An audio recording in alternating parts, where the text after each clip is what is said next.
Day 5 in the countdown to 500 straight days of podcasting. Now, it's fabulous. It's a fabulous countdown, new series. It's not really the ABCs of anything like First Conceived. It's more of a filling in the, around the edges type of thing. So, on day 7, we determined that we had no status whatsoever in home planetariums. And by the way, what isn't fabulous about this podcast, except the narrator? He's still in his first 500 days is like a trial period. I could be gone in 5 days. You never know, replaced by somebody else. You never know.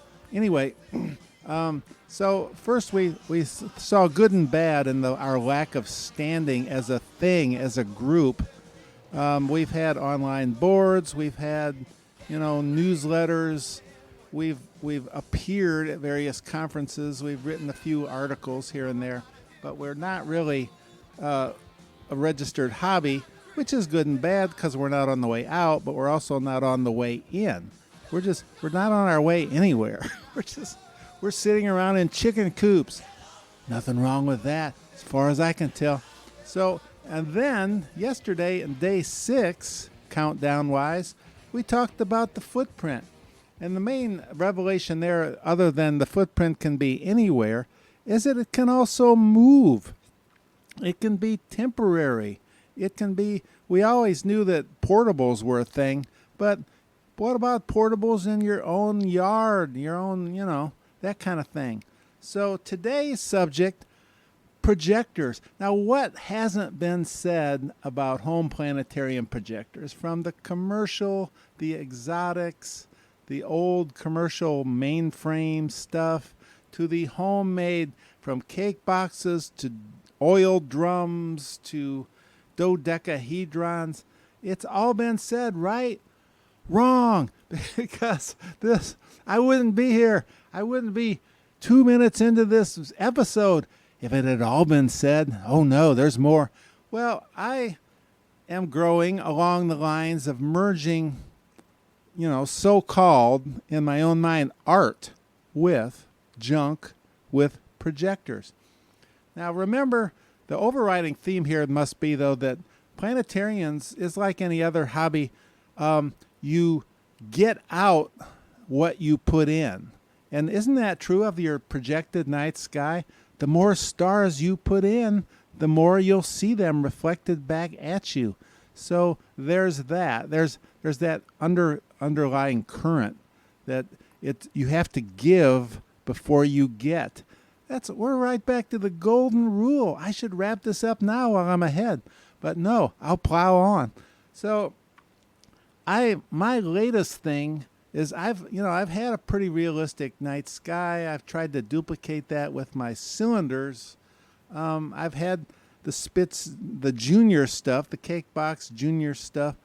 Now what I'm trying to do is take the portable commercial stuff, and that includes the Junior and the Homestar, and give them exotic mountings. And that ties into our whole area of look at them as well as what they do, and mount them on some good junk. I took that old optometrist instrument light thing, and I put the Homestar on top of it. Now, I duct taped it. Later, I realized, oh my God, that thing moves, doesn't it? I'm going to have to make sure the duct tape isn't gumming up the works. But you can concoct your own hybrid, affordable commercial with some other exotic stands. You can add to it that way. You can subtract. You can change it around. Mix it and match it. You can change. And that's what I've been doing in the tin can. It's cooler now, so I've been able to get in there. I've been switching around the focal points, adding focal points with the small stuff. And you can blend the two. We talked about that. We had an episode. And this then gets a foothold into the art sculpture.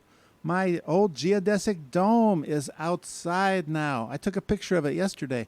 The art in the field. And this all ties in. I'll bring this home with, Detroit. if I hadn't moved, if my dad hadn't moved us to Chicago, there would have been no Tops cake boxes. There would have been no Alan Weiger's bedroom. There would have been no Adler Planetarium. What if we had moved right to the Detroit suburbs instead of that 6-year, wonder year period in Villa Park, western suburb of Chicago? Would I have even gone into home planetariums? Because Detroit, to this day, has no big planetarium.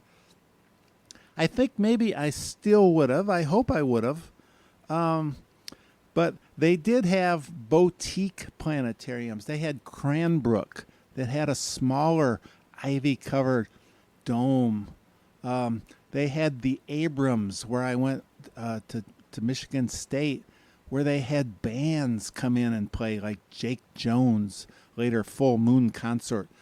So I got exposed to the boutique aspect. I got exposed to the music aspect of planetariums right after getting dosed with the basics on both levels, both ends of the spectrum. So in a way, I had the perfect 1-2 sequence there to get me wherever the heck it is I am.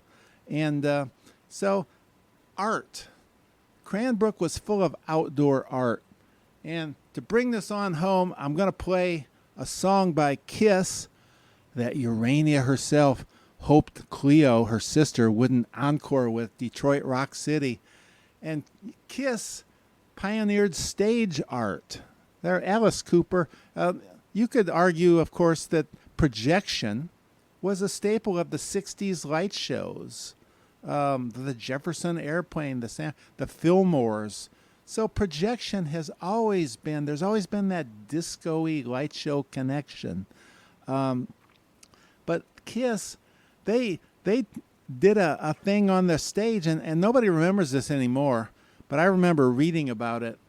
They would put false speaker bottoms and Marshall amps, fakes, just boxes, just so they could look like they had a lot of equipment.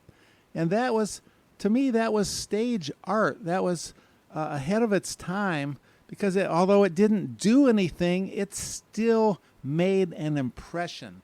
So that is what I'm doing now with, since the dump trucks come no more, that's what I'm doing with all my stuff.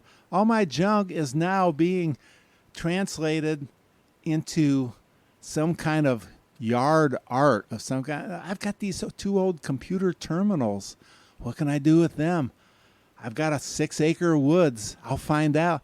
So it's all kind of merging together. Art, science, projectors, fancy imagined stands to put them on. And the music is there. And it's just, and it, as I reflect back, it reflects my beginnings. It's funny that I started with a very, very simple, but I also experienced the very, very complex at the same time. And then I moved more into the arts, the Cranbrooky, Abrams music-y situation before I got down here and couldn't figure out what I should do next. But anyway, so those are my comments on projectors. But the more you put in, the more you get out. That's how it works in life. Oh, I'm working in a little preaching. I missed those Sunday sermonettes, apparently. See ya.